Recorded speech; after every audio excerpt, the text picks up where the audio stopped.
रामेन्द्र और शिवांशुଙ୍କ ଭିତରେ ବାଲ୍ୟକାଳରୁ ଥିଲା ଘନିଷ୍ଠ ବନ୍ଧୁତା। ରାମେନ୍ଦ୍ରଙ୍କର ପତ୍ନୀ ଅନୁପମା ଓ ଶିବାଂଶୁଙ୍କର ପତ୍ନୀ ସୁଭଦ୍ରା ମଧ୍ୟ ପରସ୍ପରକୁ ଭଲ ପାଆନ୍ତି। ବିବାହର 1 ବର୍ଷ ପରେ ରାମେନ୍ଦ୍ରଙ୍କ ଘରେ ଏକ ପୁତ୍ରୀ ଓ ଶିବାଂଶୁଙ୍କ ଘରେ ଏକ ପୁତ୍ର ସନ୍ତାନ ଜନ୍ମ ନେଲା। ଦେଖୁ ଦେଖୁ ସେମାନେ ଯୁବା ବୟସରେ ଉପନୀତ ହେଲେ। ରାମେନ୍ଦ୍ର ଓ ଶିବାଂଶୁ ଦୁଇ ମିତ୍ରଙ୍କର ଜୀବନରେ ଅନେକ ପରିବର୍ତ୍ତନ ଘଟିଲା ସିନା, ଧନ ସମ୍ପତ୍ତି ବିଷୟରେ କିନ୍ତୁ ଦୁହିଁଙ୍କର ବିଶେଷ କିଛି ବଦଳିଲା ନାହିଁ। ସେହି ଗ୍ରାମରେ ରହି ପରିଶ୍ରମ କରି ସେମାନେ କେବଳ ନିଜର ଜୀବନ ନିର୍ବାହ କରିବାକୁ ଲାଗିଥିଲେ, ବିଶେଷ କିଛି ଉନ୍ନତି କରିପାରୁନଥିଲେ। ରାମେନ୍ଦ୍ର ଅଳ୍ପ ପାଠ ପଢ଼ିଥିଲେ, ତେଣୁ ଗ୍ରାମର ପିଲାମାନଙ୍କୁ ଘର ସମ୍ମୁଖରେ ଥିବା ନିମ୍ବ ଗଛ ତଳେ ବସି ପାଠ ପଢ଼ାଉଥିଲେ। ଗ୍ରାମବାସୀ ମଧ୍ୟ ତାଙ୍କୁ ଯଥାସମ୍ଭବ ସାହାଯ୍ୟ କରୁଥିଲେ। ସେହି ଧନରେ ପରିବାର ଚଳୁଥିଲା। ଅପରପକ୍ଷେ ଶିବାଂଶୁ ନିଜର ପୂର୍ବପୁରୁଷ ଅମଳର 2 ଏକର ଜମିରେ ଚାଷ କରି ଫସଲ ଉପଜାଉଥିଲେ ଓ ସେଇଥିରେ ତାଙ୍କର ପରିବାର ଚଳାଉଥିଲେ। ଶିବାଂଶୁଙ୍କର ବୈଦ୍ୟଶାସ୍ତ୍ରରେ ରୁଚି ଥିଲା, ତେଣୁ ଏ ସମ୍ବନ୍ଧରେ ସେ କିଛି ଜ୍ଞାନ ମଧ୍ୟ ହାସଲ କରିଥିଲେ। ଜଙ୍ଗଲର ଜଡ଼ିବୁଟି ଦ୍ୱାରା ସେ ଛୋଟମୋଟ ରୋଗ ଭଲ କରିପାରୁଥିଲେ। ଲୋକମାନେ ତାଙ୍କ ଔଷଧକୁ ବିଶ୍ୱାସ କରୁଥିଲେ। ଧନୀ ଲୋକ ନିଜର ଚିକିତ୍ସା କରାଇ କିଛି ଅର୍ଥ ତାଙ୍କୁ ଦେଉଥିଲେ। ଗରିବ ଲୋକଙ୍କ ପାଖରୁ ସେ କିଛି ନେଉନଥିଲେ। କେବେ କେବେ ଦୁଇ ମିତ୍ର ପରସ୍ପର ସୁଖ ଦୁଃଖ ବାଣ୍ଟୁଥିଲେ। ଦିନେ କଥା ପ୍ରସଙ୍ଗରେ ରାମେନ୍ଦ୍ର ଶିବାଂଶୁଙ୍କୁ କହିଲେ, ତୁମ ପୁଅ ବୁଦ୍ଧିମାନ ଓ ଉତ୍ତମ ସ୍ୱଭାବର ଅଟେ। ତୁମେ ତାଙ୍କୁ ସହରରେ ପାଠ ପଢ଼ାଇ ମଣିଷ କରିଛ। ମୋ ଝିଅର ସ୍ୱଭାବ ଭଲ, ହେଲେ ତାର ଶରୀରର ରଙ୍ଗ ବହୁତ କଳା। ମୁଁ ତାର ବିବାହ ପାଇଁ ବହୁତ ଚେଷ୍ଟା କଲିଣି, କିନ୍ତୁ ସବୁ ବୃଥା। ତାକୁ ବିବାହ କରିବାକୁ କେହି ରାଜି ହେଉନାହାନ୍ତି। ରାମେନ୍ଦ୍ର, ମନ ଦୁଃଖ କରନା। ପ୍ରଭା ପାଇଁ କିଏ ତ ହେଲେ କେଉଁଠି ଜନ୍ମ ହେଇଥିବ। ତୁମର ମନ ପବିତ୍ର ଓ ଉତ୍ତମ, ତେଣୁ ଯାହା ହେବ ଭଲ ହେବ। ଶିବାଂଶୁ ତାଙ୍କୁ ଭରସା ଦେଲେ।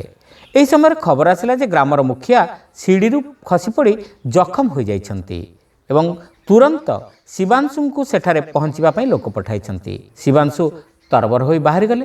ପତି ଗ୍ରାମର ମୁଖିଆଙ୍କ ପାଖକୁ ଚାଲିଯିବାରୁ ପତ୍ନୀ ସୁଭଦ୍ରା ଜଡ଼ିବୁଟି ସଂଗ୍ରହ ପାଇଁ ନିଜେ ଜଙ୍ଗଲକୁ ଗଲେ। କେତେ ସମୟ ଜଡ଼ିବୁଟି ସଂଗ୍ରହ କରିବା ପରେ ତାଙ୍କର ନଜର ବରଗଛ ମୂଳରେ ପଡ଼ିଥିବା ଗୋଟିଏ ଚିଜ ଉପରେ ପଡ଼ିଲା। ସେ ସେଠାକୁ ଗଲେ ଓ ତାହା ଉଠାଇ ଆଣି ଦେଖିଲେ ତାହା ଏକ ଦେବୀ ମୂର୍ତ୍ତି ଓ ମାଟିରେ ଲାଗିଯାଇ ପରିଷ୍କାର ଦୃଶ୍ୟ ହେଉନଥିଲା। ସେ ସେହି ମୂର୍ତ୍ତିକୁ ପାଣିରେ ଧୋଇ ସଫା କରିଦେଲେ ଓ ଜଙ୍ଗଲୀ ଫୁଲରେ ସଜାଇ ଦେଲେ। ତାପରେ ହାତ ଯୋଡ଼ି ପ୍ରାର୍ଥନା କଲେ, ମା, କେତେ ଦିନ ହେଲା ତୁମେ ଏଠାରେ ପଡ଼ି ରହିଛ ମୋତେ ଜଣା ନାହିଁ। ଏବେଠାରୁ ମୁଁ ଯେବେ ଜଙ୍ଗଲକୁ ଆସିବି ତମର ପୂଜା କରିବି। ତୁମେ ସମସ୍ତଙ୍କର ମଙ୍ଗଳ କରିବ ମା। ଏପରି ଜଣାଣ କରି ସେ ଘରକୁ ଫେରିଗଲେ। ସାରା ଦିନ ସୁଭଦ୍ରାଙ୍କ ଚକ୍ଷୁ ସମ୍ମୁଖରେ ଦେବୀଙ୍କର ପ୍ରତିମା ଝଲସି ଉଠୁଥିଲା। ରାତିରେ ଶୋଇବାକୁ ଗଲାବେଳେ ସେ ଦେବୀଙ୍କୁ ପ୍ରାର୍ଥନା କରି ନିଦ୍ରା ଗଲେ। ଭୋର ବେଳକୁ ଦେବୀ ସ୍ୱପ୍ନରେ ପ୍ରକଟିତ ହୋଇ କହିଲେ, ସୁଭଦ୍ରା, ଦୀର୍ଘକାଳ ଧରି ମୁଁ ପୂଜାରୁ ବଞ୍ଚିତ ଥିଲି। ତୁମ ଭକ୍ତି ମୋତେ ସନ୍ତୁଷ୍ଟ କରିଛି। ତମେ ବର ମାଗ, ମୁଁ ପ୍ରଦାନ କରିବି। ମା, ତୁମକୁ ତ ସବୁ କଥା ଜଣା। କେଉଁ କଥା ବା ତୁମକୁ ମୁଁ ଜଣାଇବି? ଆମ ଘର ପାଖରେ ରହୁଥିବା ଅନୁପମାଙ୍କର କନ୍ୟା ପ୍ରଭାର ଶରୀରର ବର୍ଣ୍ଣ ବହୁତ କଳା। ତାକୁ ସୁନ୍ଦର ରୂପ ପ୍ରଦାନ କର ଓ ତାର ବିବାହ କରାଇ ଦିଅ। ସୁଭଦ୍ରା କହିଲେ, ଠିକ୍ ଅଛି, ଆଉ ଏକ ବର ମାଗ।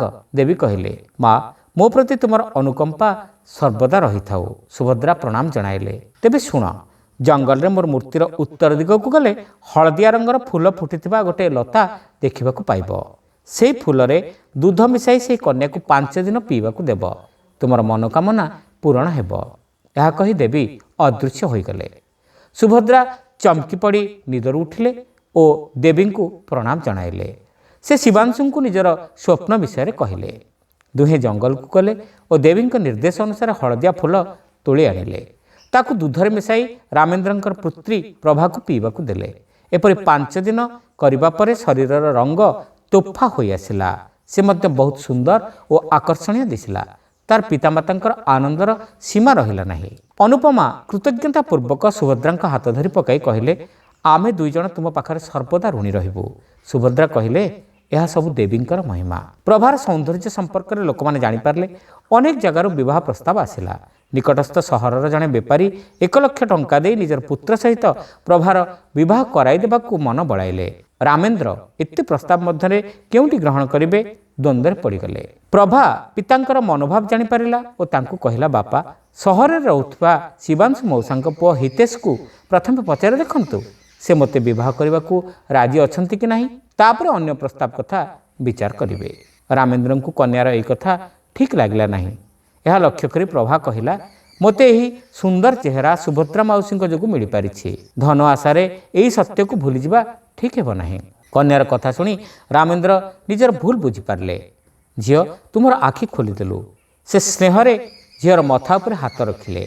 ଶିବାଂଶୁଙ୍କ ପୁତ୍ର ହିମେଶ ନିଜର ସମ୍ମତି ପ୍ରଦାନ କଲା ଓ ଏଥିପାଇଁ ମାତା ପିତାଙ୍କର ମଧ୍ୟ ଖୁସିର ସୀମା ରହିଲା ନାହିଁ। ଶୁଭ ବେଳା ଦେଖି ଦୁଇ ଜଣଙ୍କର ବିବାହ ସମ୍ପନ୍ନ ହେଲା। କିଛି ଦିନ ପରେ ହିତେଶ ଗ୍ରାମରେ ଏକ କ୍ଷୁଦ୍ର ପାଠଶାଳା ଓ ଚିକିତ୍ସାଳୟର ବ୍ୟବସ୍ଥା କରାଇଲେ।